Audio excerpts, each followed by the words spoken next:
everybody, Dean Young, Home Tech. Hope everybody's doing good today. Taco Tuesday. Pretty good day today.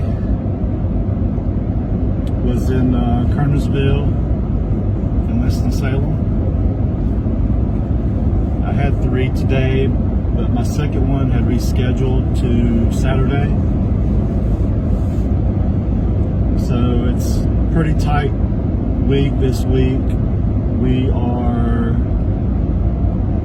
into the end of next week, going to the following week. So we're going into 15. So we're almost getting into October, scheduling inspections. I've been overwhelmed, and it is exciting at the same time. Today I have my brother Corey with me, and Corey is interested in joining Home Tech, and he shadowed me today. Corey does live in Winston-Salem, so he was with me today at my Kernersville inspection and my Winston inspection. And so the plan is, if we get to the point of where he feels confident and everything works out, then I would more than likely have him cover the Forsyth County area. Maybe on up closer to King, Pilot Mountain, Stoke, Surrey County area. And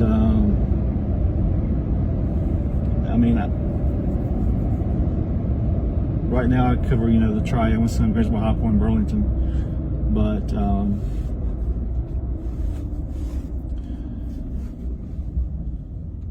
I'm in Randleman, so I could cover this area down here near Troy,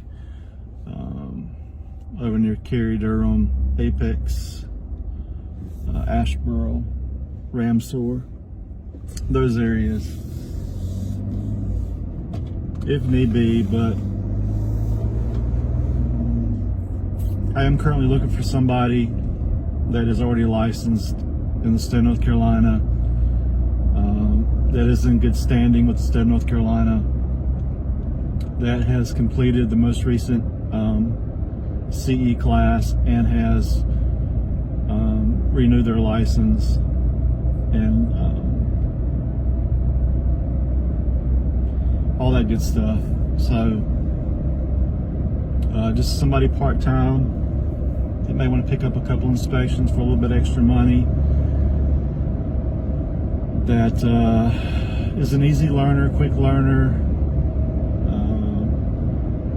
maybe familiar with the HomeGate software, or is someone that's not technically challenged and can pick up on the software pretty quick, that uses DDID, which is a requirement in the state of North Carolina.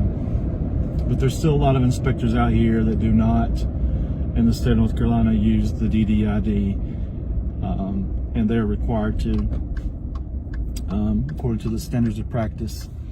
So just want to get somebody in here that pays good, has good attention to detail, professional, courteous, kind of obedient, thrifty, brave, Scout's honor. Just somebody that's going to do a good job, is professional, has good communication skills, and it's not scared to be with a home buyer, home seller, real estate agent. Somebody that's going to respect the client or the seller in their home, and do a good, thorough job, and be able to explain things in detail, or go over the summary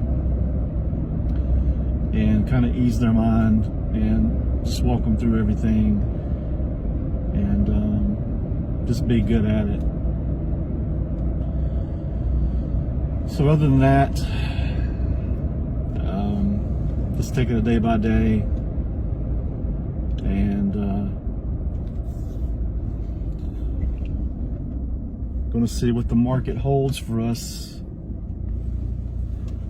this winter. We're slowly approaching fall, and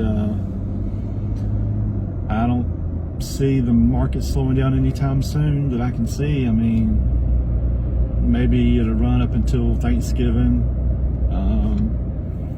You know, right after Thanksgiving up and through Christmas, you just hit some slow spots, slow weeks, and kind of moves into the first of the year. Usually about February, things start picking back up, but we get a lot of our bad weather in February. We get a lot of our freezing rain and snow and ice, all that stuff, accumulation around February of the year, end of January up into February. So we don't know what's going to happen this year. If it's anything like 2020, who knows, right? So just take it day by day, week by week, see what goes on there. So there, you know, that's a slow time of the year for the real estate market. And then, like I said, February starts picking back up into March, April, May, and then June, July, August, it's just on fire. We'll see what happens this winter. People sitting around their house and closed in and looking at their walls and ceilings, and they want to make changes, and they want to move, and they want to upgrade, or they want to downsize, or they just don't want to live here anymore, or, you know, things happen, man. Sometimes overnight, emergency situations, things happen, lives change, so you don't ever know. So I lost my nice Phoenix flashlight the other day. It was occupied property. I've narrowed it down to occupied property, so left that client a nice 1600 watt or 1600 lumen flashlight, a Phoenix rechargeable flashlight, very nice light. So I had to order me another one and got it, and I'm gonna try to keep my hands attached to this thing. Small but mighty and powerful, I can tell you that. So got an online meeting tomorrow. Some of you guys may see me, I don't know who's gonna be a part of that. Really excited about that. And see what else. Oh, I know I'm tired, I'm just worn out. I've got I've had a lot of I've been on a regular basis doing a lot of first time buyer, first time homeowner workshops. I used to, you know, back in the day, could physically go there and you actually meet people and shake their hands and interact with them. And now with this COVID deal, you know, everything's virtual, online stuff. So I haven't been into that. I've done several, but things have picked up for me as well. And I've been doing a lot of weekends, so I haven't been doing those virtual online things for the first time home buyer workshop things. I've just been turning them down. I want to interact with the people, you know, and it's just a whole different element. And you know what I heard this morning on the radio, Macy's Thanksgiving parade is going to be virtual. I don't know if it's just going to be on TV and there's not going to be a crowd. Maybe they're going to have drones and just cameras, and the streets are going to be blocked off from patrons and viewers or whatever. It's just this. I know a lot of you are. You know, I was really excited about hopefully being in the 4th of July parades around the Triad, a couple different areas, and this year I was looking forward to being in the Christmas parades, and it just doesn't look like it's going to happen, man. And I don't know. You got some places that are gathering people and then they're leaving and people are fine, and every situation's different, I know, but people are still being whatever about it. And I think people are really, really, really getting to be over it. The whole mask and everything. So, last inspection. So you know how clients bring their family. Like to show the families what's potentially going to be their new home, and dad likes to come along and look out for daughter and throw in his 2 cents, and you know, I understand, I do. So when I was going over the summary, I made a mention about the deck because we have got new protocol and new things going on here. So I'm going over the deck issues and all this, and the way this deck was, I recommended a structural engineer because of the way it was cantilevered and the support systems and all that. So I recommend a structural engineer, showed him a picture, pointed this stuff out with my concerns, and then the lady was like, well, I live in so-and-so, and the inspector said blah, blah, blah for my deck, but you're saying this deck here, and blah, blah, blah.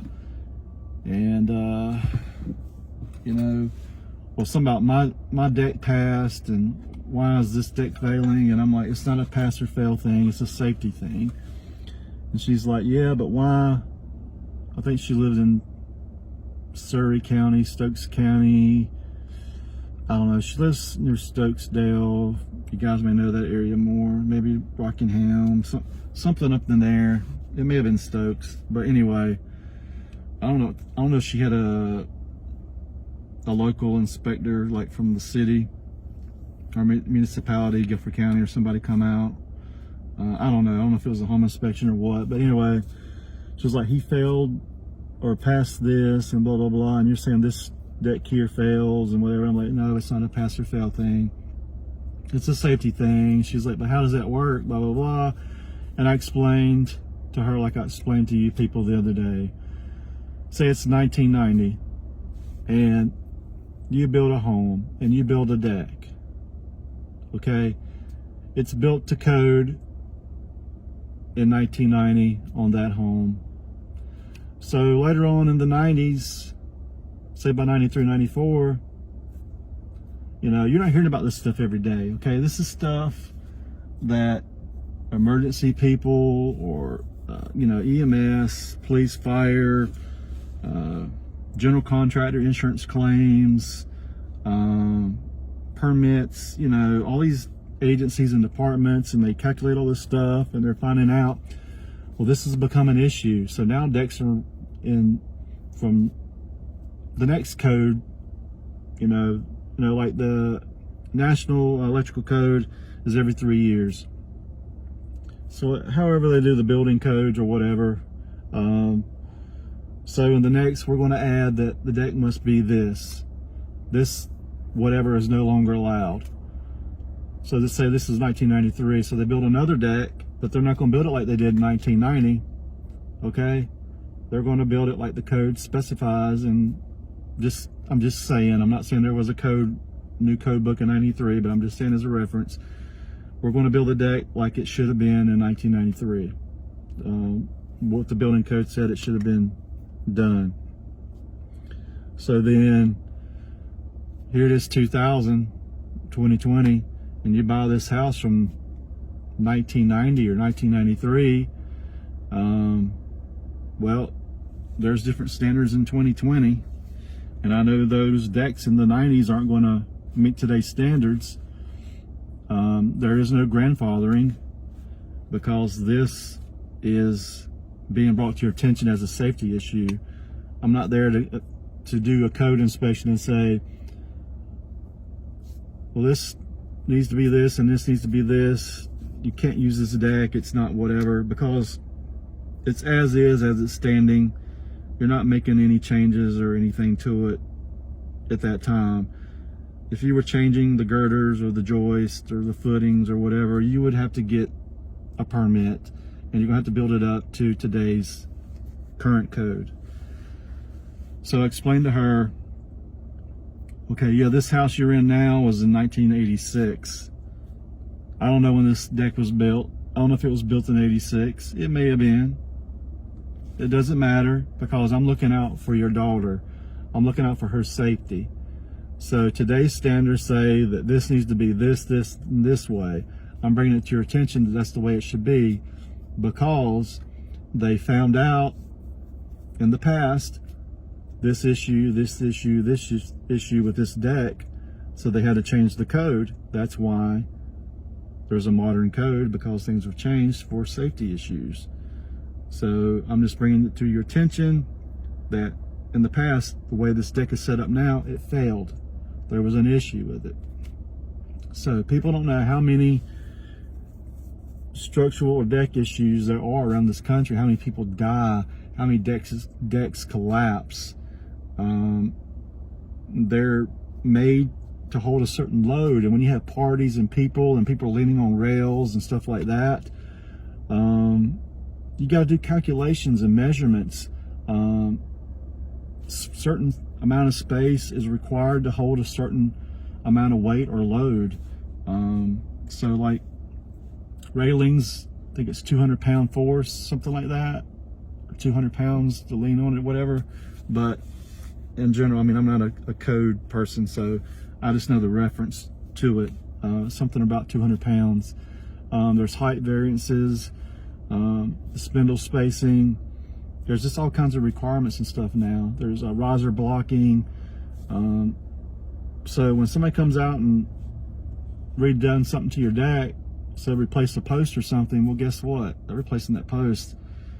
They need to bring everything up to the current code. They need to get a permit. You know what I'm saying? But some people go in the backyard, they hire somebody, they go in the back of the house, they replace these posts and they do this. Well, everything's good now, ma'am, and you know, it's still not right. Technically, it's still not right, but you know, but there's just a lot that goes on that we do not see, people do not see in the general public, and you don't see the accidents, you don't hear about a lot of them. Some you do, some you don't. I don't know about some of you people that may be in Greensboro. Used to be the Village Apartments. I think now it's called the Moorhead. Several years ago, they had a deck collapse there. And I believe the Village has been there since, I'm going out on a whim, I don't actually know, 70s maybe, 60s, 70s, 80s maybe, I don't know. 60s, 70s, or 80s, somewhere in there. So there you got a deck, and it collapses a couple of years ago, a few years back. So it just kind of gives you an idea. Just because it's standing today, don't mean nothing's going to happen tomorrow. It don't mean something that you can't see is failing. That's why they changed the code, because of things like that. Especially the ones where they use poured cement. So anyway, I'm gonna get out of here and get in here and get my reports done. And that's about it, man. Any questions, comments, concerns, let me know. 336-989-8185. If you want to book an inspection, schedule at hometechnc.com. And I've had some agents the past week or so just send me some pictures from showings and walkthroughs and stuff, asking questions. make myself available to that. May not get back to you immediately, but I try my best to get you your answer as quick as possible. You know, without physically being there, I can only give you a generalization of what it might be. So I'm going to say it appears to be, or might be, or whatever. There's not going to be any facts, but it's going to kind of give you an idea of what I can see from the picture that was sent to me. So anyway, get in here, guys, and that's about it, man. Back at it tomorrow, hump day. So see you guys, home tech inspections.